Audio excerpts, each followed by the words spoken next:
अस्सलामु अलैकुम वरहमतुल्लाहि वबरकातुहू। टाठी दोस्तों, आज पढ़न तख्ती नंबर 15 हरूफ कमरी व हरूफ शमसी। क्या गई हरूफ कमरी, क्या गई हरूफ शमसी। हरूफ कमरी नाव थम हरूफ कमरी और हरूफ शमसी। 14 हरूफ कमरी, 14 हरूफ शमसी और यम करो तथ माशाल्लाह डिस्कस यानी कवायद थ्रू। वह अगर अलिफ लाम अगर यानी अलिफ लाम अगर हरूफ कमरी के शुरू में हो तो लाम पढ़ा जाएगा, अलिफ को न पढ़ेंगे। जैसे वल कमरी ये तुम माशाल्लाह ये थोड़ा कर जूम हूँ वो माशाल्लाह ये वाव लाम जबर वल क्या लामस पे साकिन और जज़म और मजबाग अलिफ अलिफ यी पढ़ने कहें और क्या वाव यी डायरेक्ट लामस सत रलावन अ वन यम सात वाव यी लामस यम सात लाम यी पढ़ना अलिफ लाम मगर लाम यी पढ़ना अत वनो हरूफ कमरी। ठीक है, हरूफ कमरी 14 अलिफ बा जीम हा ख आइन गैन फा क़ाफ काफ मीम वाव हा या। अलिफ लाम अगर हरूफ शमसी के शुरू में हो, अगर वन यो अलिफ लाम आसे हरूफ शमसियस गड तो अलिफ लाम को ना पढ़ेंगे, नई अलिफ पढ़ना तम साथ नई लाम पढ़ना, नई अलिफ पढ़ना नई क्या पढ़ना लाम पढ़ना, बल्कि बाद वाले हरूफ से मिलाकर पढ़ेंगे। जैसे जैसे अशमसु अश शमसु वशमसु वाव शीन जबर वशमसु। ठीक है, और हरूफ शमसी भी 14 है। यम 14 ता था दाल दाल रा जा सीन शीन साद दाद ता ज़ा लाम नून। यम याद थवन की जरूरत कह, यम पाने रोजान याद, यम तूत सख्त मतलब तुम बनावन तूत सख्त बनावन कह, यह पाने तरह सात तुम कुरान पाक वुशु इंशाल्लाह तुम तरह पाने समझ कुस हरूफ कित पढ़न। वैसे अतन तरह तुम पाने समझ वाव लामस डायरेक्ट रलावन अतन अलिफ पढ़न कहें क्या लामस पे साकिन और लाम गई डायरेक्टली ये जॉइन अलिफस पे कहें ती निशानी, इसलिए अलिफ पढ़ो कहें। ठीक है, यह पे पान पाने समझ माशाल्लाह। वल क़मरी वल यतामा वल अक़रबीन मल क़ारिअतु वसा मीम लाम जबर मल। हालांकि ये अलिफ ये अलिफ डबल अलिफ आओ, लेकिन तब भी हमने अलिफ को नहीं पढ़ा। अलिफ पढ़ना तो कहें ऐसे रलो डायरेक्ट मीम लामस मल क़ारिअह मल क़ारिअतु हुमुल मुफ़्लिहून ये वो मीम पत अलिफ अलिफ पढ़ना कहें डायरेक्ट रलो लामस। ठीक है, वो हरूफ शमसी क्या गई। हरूफ शमसी गो यम सात अलिफ तो लाम पढ़न अलिफ तो लाम पढ़न ये अलिफ ये लाम।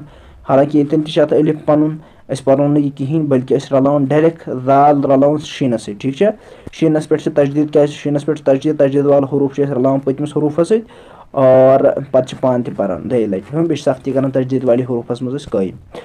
इज़ा शम्सु इज़ा शम्सु कानन का हलिफ जबर का नून नून जबर नन। हालांकि अलिफ तो लाम तन अलिफ लाम पढ़ो ना कहें, हरूफ शमसियस में अलिफ लाम पढ़ान कहें। कानन नासु। ठीक है, यक़ूलुर रसूलु। ठीक है, यक़ूलुर लाम रलो डायरेक्ट राह सत अलिफ लाम पढ़ो ये कहें। ठीक है, यक़ूलुर रसूलु अक़ीमुस सलात मुस मीम साद रलो शुद। असल तुम पाई अरबी लेखन तथ यानी स्टाइल दिवान तथ में चीज़ लेखन। हालांकि चीज़ जरूरी कह अगर लेखो तो बन हरूफ, लेकिन मतलब अंदाज लेखन अरबी लहजस में तवज मतलब हरूफ शमसी हरूफ कमरी हेचन ताकि वो कुरान पाक कित लेखन और पे कित पढ़न। ठीक है, यानी वो थो तुम शार्टस में समझ यानी हरूफ कमरी गई तम हरूफ यम सात अलिफ लाम लाम यी पढ़ना अलिफ यी पढ़ना कह, और सह कम सात तर समझ लामस पे तम सात क्या लामस पे तम सात ये वन जज़म। ठीक है, और हरूफ शमसी तम सात पढ़न यम सात अलिफ लाम यी, मगर अलिफ लाम यी पढ़ना कह डायरेक्ट ही यानी रलावन पदमन हरूफन सत यानी ब्रूठम वर्ड। ठीक है, इत इज़ा शम्सु तो यह हरूफ कमरी तो हरूफ शमसी। अथ पढ़ो तख्ती नंबर 14 लफ्ज़ अल्लाह का लाम का कायदा, अल्लाह के लाम का कायदा यानी तख्ती नंबर 84। वसा अत में ध्यान थवन यम अल्लाह का लाम अल्लाह का लाम यानी यह मज यह लाम कि ये कर थोड़ा जूम आउट तह लफ्ज़ अल्लाह वसा ये तुम लफ्ज़ अल्लाह अतन यह लाम लाम यह मजिम लाम क्या लाम हमजा लाम जबर अल यह रलान डायरेक्ट कि ये सह पढ़न ये सह पढ़न कह।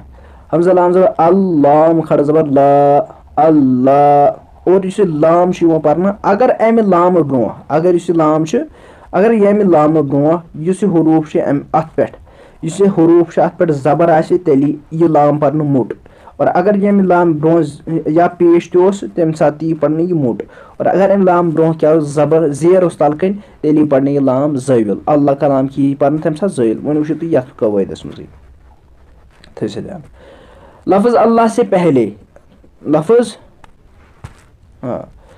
लफ्ज़ अल्लाह से पहले ज़बर या पेश हो तो लफ्ज़ अल्लाह के लाम को पूर पढ़ेंगे, अगर ज़ेर हो तो लफ्ज़ अल्लाह के लाम को बारीक पढ़ेंगे, बाकी हर लाम बारीक होगा। ठीक है ये ठीक है ये डायरेक्ट रलावन यथ सह थो ध्यान यानी अगर लफ्ज़ अल्लाह के लाम से पहले क्या यानी लाम ब्रोह ज़बर पेश तेली मोट पढ़ना लाम, अगर ज़ेर तेली बारीक पढ़ना वो वुचो तुम कवायदस मज कित कनी पढ़ना वो सा हमजा नून जे इन नून लाम ज़बर नल इन अल्लाह ला वो ध्यान ला न क्या इन ला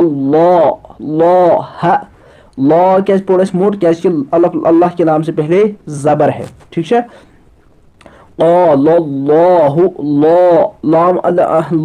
क्या पढ़ लाम क्या पढ़ मोट अल्लाह का नाम क्या अल्लाह के नाम से पहले ज़बर है। ठीक है समी लफ्ज़ अल्लाह के नाम से पहले क्या है ज़बर है। ठीक है मुझसे हुदूदुल्लाहि लाहि क्या पढ़ लाम क्या पढ़ मोट लाम से पहले पेश है और युरीदुल्लाहु ला क्या पढ़ मोट लाम पढ़े मुझे मोट आगे लाम से पहले पेश है। खल्कुल्लाहि लाहि क्या पढ़ लाम क्या पढ़ मोट क्या लाम से पहले पेश है, अल्लाह के नाम से पहले पेश है थवन ध्यान वन यम साथ ज़ेर अल्लाह के नाम से बलिल्लाहि लाहि होतन पढ़ा लाहु ये पढ़ा लाहि यानी अल्लाह कलाम क्या पढ़ा बारी क्या पढ़ा अल्लाह के नाम से पहले ज़ेर है। ठीक है दीनिल्लाहि लाहि क्या पढ़ अल्लाह के नाम से पहले ज़ेर है। अमरिल्लाहि लाहि क्या पढ़ लकुट यानी बारी क्या अल्लाह के नाम से पहले ज़ेर है यानी हम साथ ज़बर से पेश है जैसे इन्नल्लाह अल्लाह के नाम से पहले ज़बर है, अगर हुदूदुल्लाहि लाहि क्या पढ़ मोटस क्या अल्लाह के नाम से पहले पेश है और अगर वन ज़ेर तेल पढ़ो बलिल्लाहि दीनिल्लाहि यानी लफ्ज़ पढ़ो क्या बारी। ठीक है इसके साथ वीडियोस में जुते इंशाल्लाह मिलो नेक्स्ट लेक्चरस में। अस्सलामु अलैकुम व रहमतुल्लाहि व बरकातहू।